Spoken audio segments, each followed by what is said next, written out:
వాళ్ళే విల్లింగ్గా బిగ్ బాస్కి రావడానికి నేను ఎప్పుడెప్పుడు అని ఉంటున్నాను, బిగ్ బాస్కి అవకాశం కోసం ట్రై చేస్తున్నట్టు, బిగ్ బాస్ అంటే వ్యవసాయం ఇష్టము, ఏ సీజన్లో పిలిచినా వస్తాననే క్యాండిడేట్ ఎవరైనా ఉంటారనుకోండి మనలాగా జలానందం వేసుకొని వాళ్ళు ఖచ్చితంగా బిగ్ బాస్కి వెళ్ళాలని, అలాంటి వాళ్ళకి తక్కువే కోట్ చేస్తారు, తక్కువే ఇస్తారు.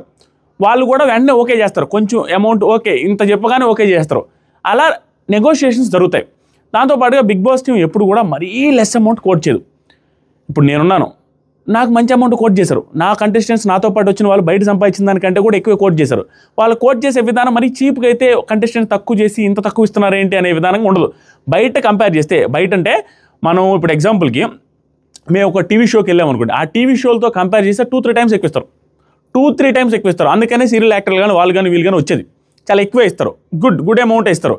సో కాబట్టి ఇప్పుడు వీళ్ళు కోట్ చేస్తారు. ఈ కోట్ చేసే విధానం కూడా ఎలా ఉంటుంది, వాళ్ళ పాపులారిటీని బట్టి ఈ సీజన్కి వీళ్ళు ఎంతవరకు పనిచేస్తారనే పాపులారిటీని బట్టి కోట్ చేస్తారు.